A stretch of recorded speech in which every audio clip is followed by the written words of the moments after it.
ખેડા જિલ્લાના મહુધામાં બે મૃતદેહ મળી આવ્યા છે। મૈસા ગામની સીમમાંથી યુવક અને યુવતીના મૃતદેહ મળી આવ્યા છે। આશરે 20 થી 22 વર્ષીય યુવક યુવતીના મૃતદેહ મળી આવ્યા છે। બોથડ પદાર્થના ઘા મારી હત્યા કરી હોવાનું સામે આવ્યું છે। યુવતીના પણ ગુપ્ત ભાગમાં ગંભીર ઇજાઓ પહોંચાડી હોવાનું સામે આવ્યું છે।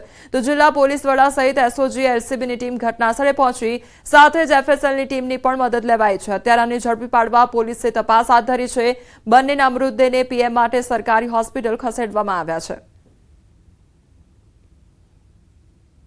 સુરતના ભેસાણમાં 12 વર્ષની માસૂમ સાથે દુષ્કર્મની ઘટનાને અંજામ આપવામાં આવ્યો છે। ઇન્સ્ટાગ્રામ પર મિત્રતા બાદ રૂમમાં બોલાવી 3 વખત દુષ્કર્મ આચર્યું તો નવેમ્બરથી જાન્યુઆરી વચ્ચે કુકર્મ આચર્યું હતું અને બાળકી ગર્ભવતી થતા સમગ્ર મામલો સામે આવ્યો હતો। પોલીસે આરોપી યુવક અશફાક શેખની ધરપકડ કરી બાળકીને જાનથી મારી નાખવાની ધમકી આપી હતી, જેને લઈ બાળકી મૌન રહી હતી।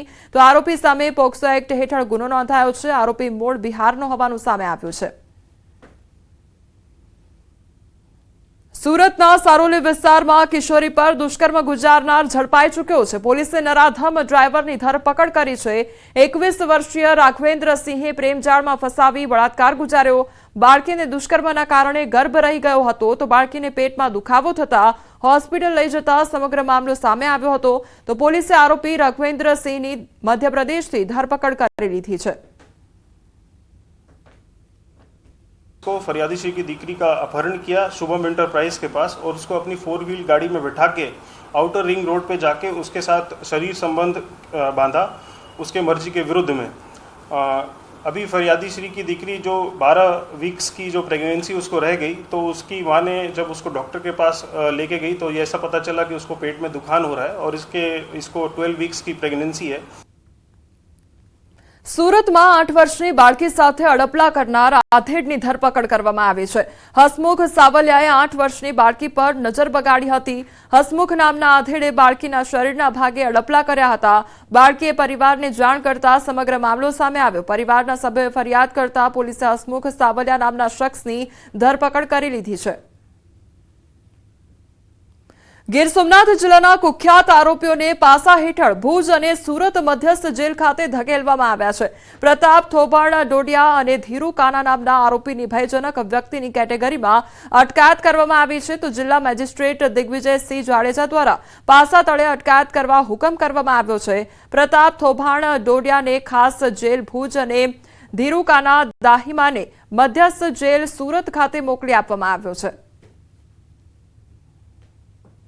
ત્યારબાદ ફરીથી જ્યારે આ પાણીના ફેરા ચાલુ થયા અને તલાલા વિસ્તારમાં આ લોકો જ્યારે એની કામગીરી કરવા ગયા ત્યારે ફરીથી આ જ લોકો દ્વારા એને અટકાયત કરવામાં આવે અને આના કારણે આપણા જે 6 ગામો છે ત્યાં આપણે પાણી પહોંચાડી શક્યા નહોતા મંજૂર થવા છતાં જે બાબત ધ્યાને આવતા આ બાબતે કાર્યવાહી કરવા એસપીસીને સૂચના આપવા અને તેઓએ આ બે ભયજનક વ્યક્તિઓ સામે દરખાસ્ત કરે અને આધારે લોકોને પાસાનો વોરંટ ઇસ્યુ કરી અને અલગ અલગ જેલો ખાતે મોકલી દેવામાં આવે છે। દ્વારકા ખંભાળિયા પોરબંદર હાઈવે પર અકસ્માતની ઘટના બની છે અને બાઇક સવારનું ઘટના સ્થળે જ મોત નીપજ્યું છે। અકસ્માતમાં 2 યુવકો ગંભીર રીતે ઇજાગ્રસ્ત થયા। બાઇક અને કાર વચ્ચે અકસ્માત સર્જાયો હતો જેમાં 2 યુવકો ગંભીર રીતે ઇજાગ્રસ્ત થયા છે।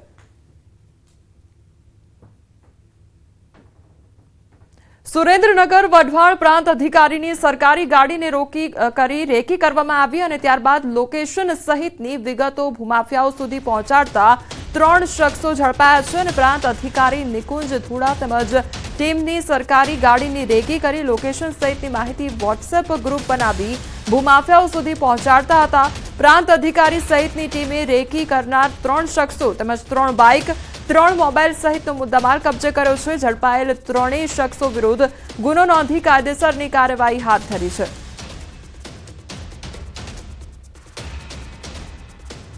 પંચમહાલમાં ગાડી પર લાલ લાઇટ લગાડવામાં આવી અને તે ભારે પડી છે। સરકારી અધિકારીનો ખોટો રોફ જમાવવો ભારે પડ્યો છે। શહેરાના નાંદરવા ગામના ધ્રુવ વાળંદ સામે કાર્યવાહી હાથ ધરવામાં આવી છે। ગવર્નમેન્ટ ઓફ ઇન્ડિયા પ્રેસિડેન્ટ લખવું હવે ભારે પડ્યું છે। પોલીસે ગાડી કબજે કરી ધ્રુવ વાળંદની અટકાયત કરી છે। તો હાલોલ ગ્રામ્ય પોલીસે હાલોલના કંજરી વિસ્તારમાં આવેલી સોસાયટીમાંથી ગાડી કબજે લઈ ધ્રુવ વાળંદની અટકાયત કરી છે।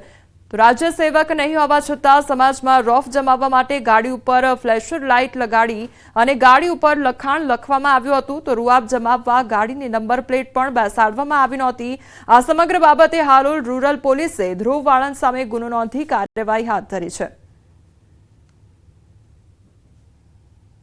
લોકોમાં સરકારી અધિકારી છું એવું છાપ ઉપસ્થિત થાય એ રીતે આ ગાડી લગાડી અને ફરતો હોય એવું જણાઈ આવતા તે ગાડી કાયદેસરની કાર્યવાહી કરી અને કબજે કરવામાં આવેલ છે અને તે ઇસમ વિરુદ્ધમાં પણ BNS કલમ મુજબની ધોરણસરની ફરિયાદ લઈ અને આગળની તપાસ હાથ ધરવામાં આવેલ છે. દ્વારકાના ખંભાળિયામાં આખલાનો આતંક જોવા મળ્યો છે. આખલાએ આધેડને અડફેટે લીધા છે અને જાહેર રોડ પર રખડતા આખલાઓના આતંકનો વિડીયો વાયરલ થયો છે. જૂની સરકારી હોસ્પિટલ પાસેના ચોકમાં આધેડને આખલાએ ઢીકે ચડાવ્યા. આખલાએ આધેડને ઢીક મારતા આધેડ દૂર ફંગોળાઈ ગયા હતા. સદનસીબે આધેડનો ચમત્કારી બચાવ થયો છે. તો શહેરમાં સતત વધતા જતા આખલાઓના ત્રાસથી લોકો હેરાન પરેશાન થઈ રહ્યા છે.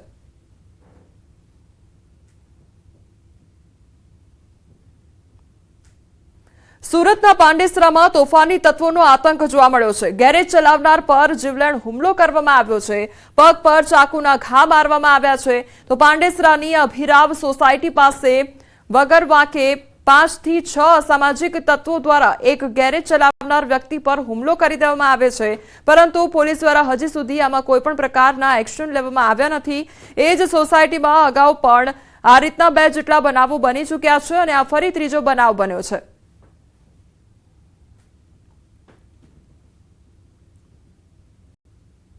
વડોદરાના વાઘોડિયામાં ખાનગી યુનિવર્સિટી બહાર લુખ્ખા તત્વોએ ખુલ્લેઆમ દાદાગીરી કરી. જાહેર માર્ગ પર મારામારી કરી ભયનો માહોલ સર્જ્યો છે. ઇકો કારના ચાલકથી ભૂલથી રિક્ષાને ટક્કર વાગતા રિક્ષા ચાલકે લોખંડના પાઇપ વડે ઇકો કારના કાચ તોડી નાખવામાં આવ્યા છે અને એટલું જ નહીં, લોખંડની પાઇપ વડે ઇકો કારના ચાલકને માર પણ માર્યો છે. જાહેરમાં મારામારીના દ્રશ્યો સર્જાતા ટ્રાફિક જામની સ્થિતિ ઊભી થઈ.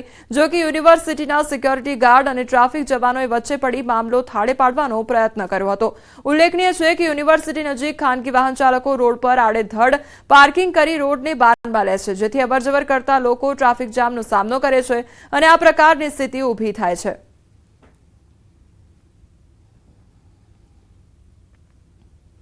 અરવલ્લીમાં લગ્નના વરઘોડામાં દારૂની પેટી સાથે ડાન્સ કરવામાં આવ્યો અને ભિલોડા પંથકનો વિડીયો વાયરલ થયો છે.